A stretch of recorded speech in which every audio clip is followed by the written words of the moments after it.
The Big Issue. Breaking down the issues that matter. Hello, everyone. Welcome to Leadership Podcast. Well, it's the big issue. And of course, we would like to say Happy New Year as we enter 2023, a year that promises to be very intriguing, dramatic, and of course, there are also fears of impending violence, which all of us are actually praying that it will not happen. But we all know that it is a very decisive year, a year that Nigerians will now go to the poll and decide who will be their leaders in the next 4 years. Well, as usual, I'm your regular host. And of course, with me here in the studio are our in-house analysts. We have Chibuzo Kaibe. Thank you, sir. And Tunde Ogontola. Yeah, thank you for having me. Tunde, you are actually welcome from honeymoon. Thank You're you. looking very fresh and Congratulations. Thank you, George. without taking much of your time, the big issue of the day is 2023 INEC, the growing youth electorate population, and matters arising. Well, the Independent National Electoral Commission disclosed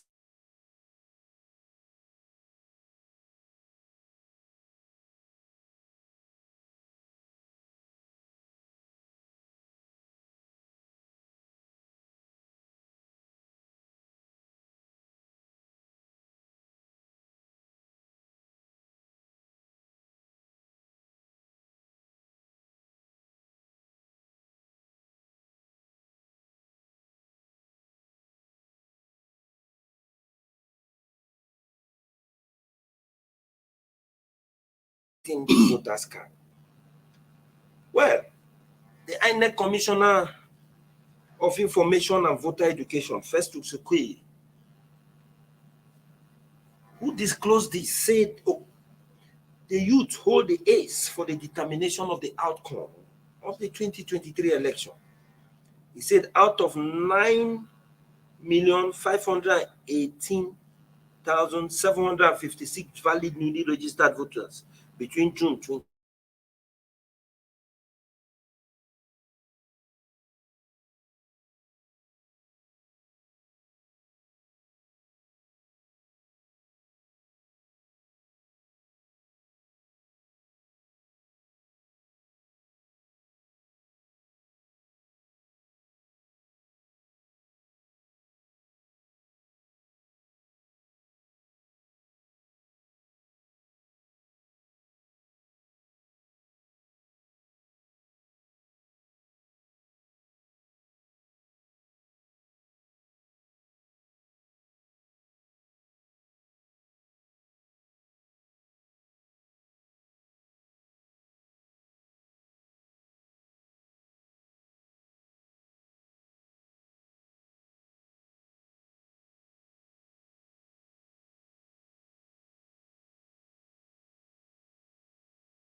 even like in your opening remarks and the way from what INEC has said, it's obvious now that the bulk of the major demographic that's engaging this whole process, that is in some way driving this whole process, are the youths, and I think it's a good thing. It shows that they're becoming much more interested in how the country is going to be managed and how it's going to Who should manage the be country? the president and all of that. All sets of leaders are different.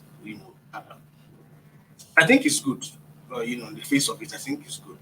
Now, what could have? I think that is where Yes. you were leading me to. What could have led to this? You pointed to the Obi thing. I don't think we could readily want to dismiss that, although we don't have an empirical, study To back up. that. We could only hazard, guesses at this point. I don't know if a study is out or if there's a report or research, readily available to point these things out. I'm not, I don't have that, but one could only hazard a couple of guesses. For instance, I don't think a lot of people are happy with the way the economy has been managed in recent times. Would it be just a driving force for the youths alone? Maybe not. But I think definitely that would have helped, in some way. I also would think that some of the strikes, the ASU thing that dragged for a while, could that be a factor? Maybe not. But these are things that could be studied, whether they help to drive that process. Now, there's also the NSAS thing. Has that contributed to in getting them to want to engage the electoral system more? Perhaps, because I do remember when the NSAS protest was getting to a point where it was becoming a bit violent. Some elder statesmen were beginning to admonish them to hold their peace and wait to 2023, go out, get their votes, and make it count. I remember vividly some elder statesmen saying some of those things, urging them not to go that route, but to go the route of choosing leaders that they want to make things better for them.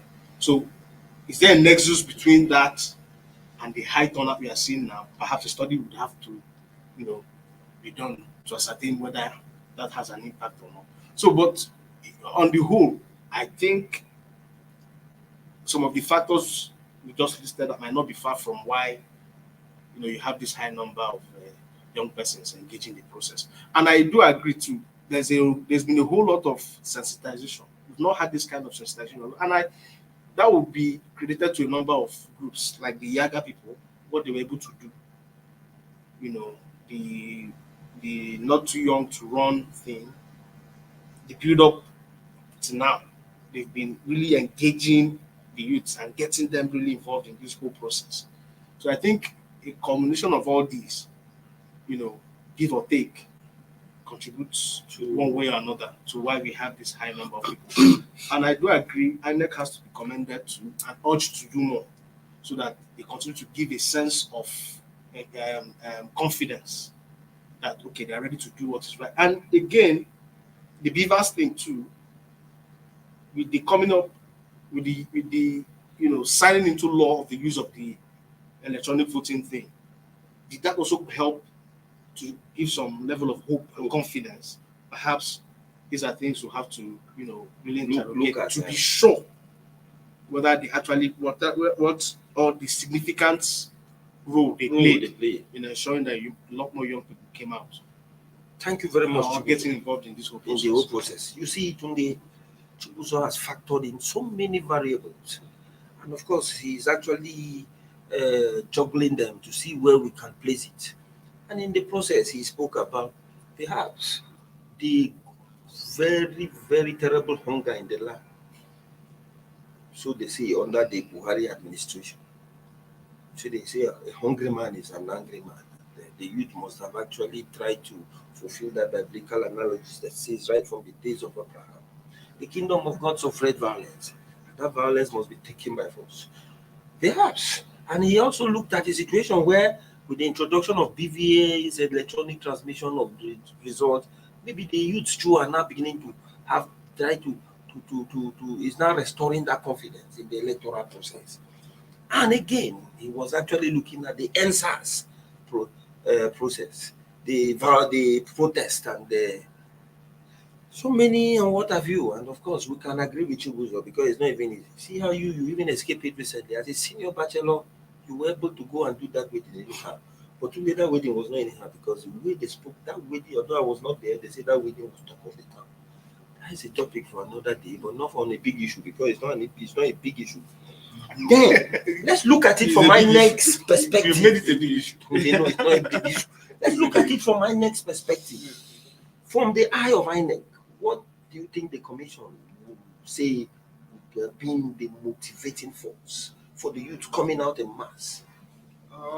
Ultimately, we said I give it to INEC this time because they actually did the enlightenment campaign was indeed a top-notch one because they tried to engage the entertainers to ensure that they help in sensitizing and urging the youth to come out en masse to vote and to do their voters registration as well as vote on election day. So all these factors, you can see it has led to the rise of the total number of voters to over 90 million, which we are talking about now, and as well as the deduction of 9.7 million double registrants, those who tend to feel they can cheat the system by having multiple voters card. They were totally disenfranchised. I think that's a good one. But one thing we need to understand that this is our country and the future is in the hands of the youth. They say the youth, they say, are the leaders of tomorrow. The youth are now saying they are not just the leaders of tomorrow, they are the leaders of today. Amidst all this, they've come out in mass to ensure that They prove that point. They prove their point to ensure that they get registered, and as well, they are now collecting their PVC in over 800 and 809 wards, not just the 774 local government of the operation. They are all collecting their PVC in the rank manner. However, there are still some people they are yet to get their PVC. Like myself, I went to go to collect my PVC, but they told me it's not yet ready because we are among the last batch that did the voters registration. There's need to urge INEC to ensure that all these PVCs are ready for collection on time. I don't want to measure figures, but a good number of said he was expecting the head of that local government office of INEC told me that he's still expecting about 40,000 voters card. And I said, wow, if 40,000 voters card is still with INEC and they are expecting that, what about other local government areas? You understand? This calls for concern, but I don't want to point a finger, accuse a finger on INEC or the local government office person there. But all this together, we are moving towards 2023. I think the civil society, they've done enough too. They've ensured that Nigerians are well sensitized. There are so many campaigns I've seen on social media on the need for Nigerians to collect their voters card.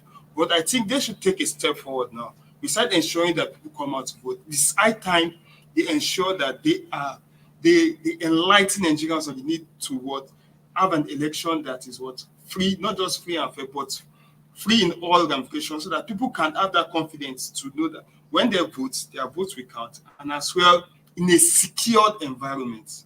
Nobody wants to go and vote and die.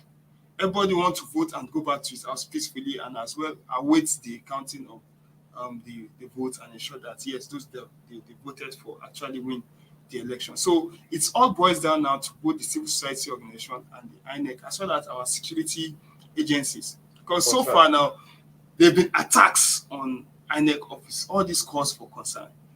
Although what we had is that they beefed up security.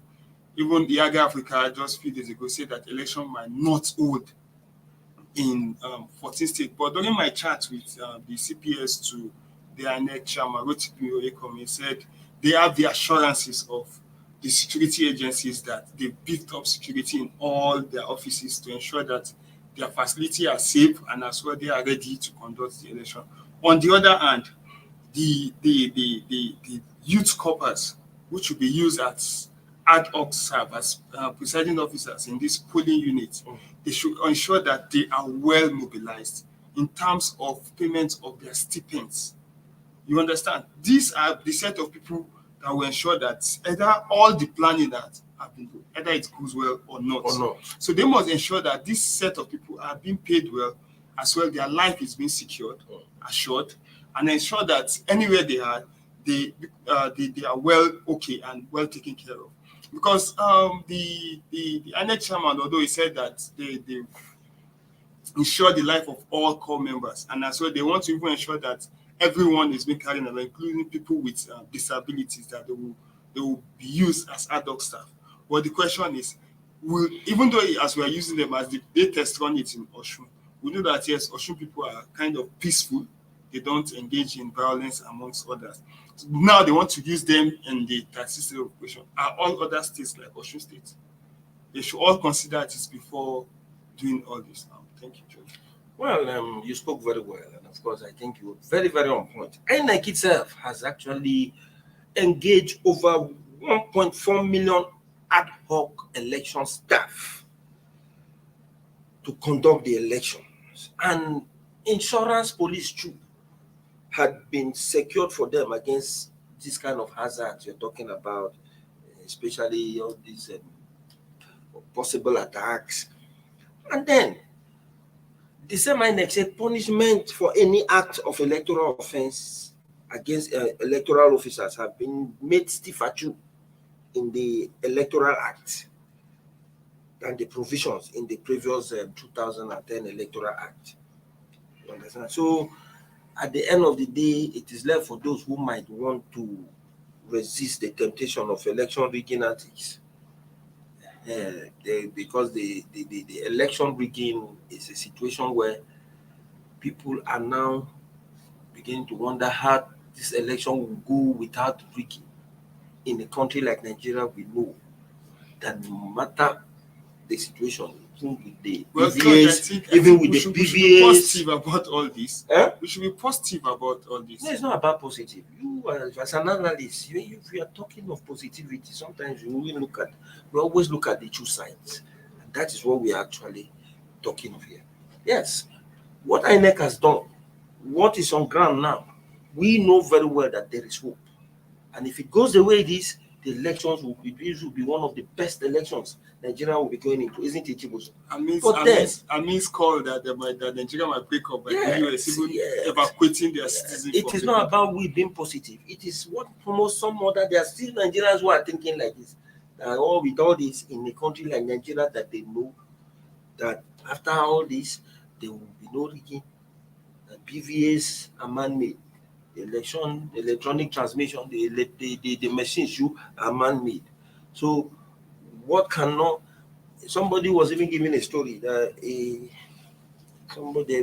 took a ATM machine to different countries to withdraw money. But when it came to Nigeria, when they went to withdraw money, somebody had even stolen the whole ATM. You see, machine. So things like that, we should always also look at it critically, because politicians are desperate. And as we are talking here, there is growing concern and worry among the political class, because this is the first time we'll be witnessing an election that our youth are ready to be fully involved. And what that tells you is that any act of malpractice, electoral malpractice, will spark the violence that will be greater than even the ends, will be more violent than the NSAS process. So now, still on you, Tunde, INEC chairman had been in the eye of the storm. Recently, they said there had been threats on him, most people alleging different things. And recently we heard that DSS took INEC chairman to court. Well, what can you make out of all this? And most people say it's as a result, there are plans there are certain politicians who have been trying as much as possible to work against the good effort he's doing? Well, thank God for the courts, which is the hope of the common man, which the hope of the INEC chairman was being determined. He told them that the court, according to the court judgment, they said you are not being allowed to even to further probing. I think perhaps until after election. But the DSS themselves have issued a statement by the DSS spokesman. He said they did not drag the INEC chairman to court on issue of his assets declaration. So when it's, I think this is a positive one. I don't know why in the first place the DSS should be actively involved in trying to prosecute the INEC chairman and later issuing a rejoinder that the service was not involved in that process. This is not really positive for us, but I think the SSS should do more on investigating, trying to ensure that this election is a success. Amidst calls by international community, including some world powers, that Nigeria might break up. In fact, the US, the UK, they've issued warnings to their citizens to ensure that they evacuate them. According to what I had, even the US embassy in Abuja currently shut down. They only operate in Lagos. All this is we should change the narrative. We should be positive about our country. We should ensure that things goes as planned, so that we can as well show that yes, we are that giant of Africa. As said. Well, Chibuzo, at least for a conclusion, what can you actually make of the 2023 election and what to expect in the build-up to the elections now, in terms of preparations by INEC and the effort they have been making to even taking the PVC to the doorsteps of the electorate? Because going down to the ward and the polling unit level to distribute shows that INEC really wants to ensure that no Nigerian of voting age is disenfranchised in terms of voting, compared to what we had in 2019 and 2015 and what we see INEC doing now. What do you see of these elections, especially when it comes to do with doing things the old way and saying it's no more business as usual, and then with politicians still hoping that yes, they will still do their abracadabra in getting their way? I think INEC has shown good faith Yes. by insisting that, by assuring Nigerians that they want to improve our elections, by backing the use of BVAS, they've shown good faith. By decentralizing PVC collections and even registration at the time, and heeding to what Nigerians demanded for decentralization of registration and now collection, they've shown good faith. Can they improve? Absolutely, there's always space for improvement. Like we know, it's not a good behavior. Nigerians like to wait to the last minute to do stuff. So we would expect the INEC brace for that kind of surge. I think they have between now and 15th or so to do the decentralization thing. We'll only hope that INEC will brace for the kind of surge that might happen when the time comes. If it's possible to extend a bit more, it'll be fine. But they should brace for the logistics challenge with regards to collection of PVCs. Then, of course, the election proper, we would expect that they would improve their logistic game, because I think that is where most challenges are from the part of INEC. Ensure that beavers work when they're supposed to work, ensure that they deploy on time, ensure that they make their what's that thing now? The time within which they have to sort out specific issues and not so much. By that I mean, if a beaver's machine is bad, the change rate or the period with which they have to do replacements or whatever is not so long, so that doesn't discourage people. Because when those kind of things begin to happen, insinuations begin to spread. They want to disenfranchise, just blah blah blah. So the time frame exactly to rectify those things, because these are machines, they can break down. They are no telling, they can break down. So, but what will give assurance is the time frame with which INEC has to act, its reaction time. will be very, very critical. And then as for the security agencies, of course, we would expect that they step up. They will step up. Just expect that they will step up. They should be much more proactive. We should have good intelligence, profiling, people, and that by now they should know the hotspots, and they should begin to do proper profiling of, and listen more to what politicians say so that they can do proper, then of course to the politicians. Well, a desperate politician is a desperate politician, unfortunately. So always desperate. They will always play to character, unfortunately. But I just hope Nigerians will be much more discerning this time around. We expect that Nigerians, with all of the sensitization that has gone on, will be much more sensitive and more observant as to situate desperate ones from, moderate and normal ones. And the youths, of course, good enough, they've come out this time to engage the process. I pray and I hope they continue in that light and not become willing tools for violence. I think they are beginning to see reasons why they will play a better role deciding with their thumb than deciding or trying to help some other person emerge through violence. To actualize their selfish. So I think this ambition. Most importantly, as far as I'm concerned, is the role the president plays. The president is a major factor, a major player in this whole thing. It's a good thing he has repeatedly said he's ready to give free, fair, credible, violent-free elections. We only hope and pray that he follows through with it, and he surrounds himself with people who also see that vision that he wants to, keep, because he has been talking about having a legacy.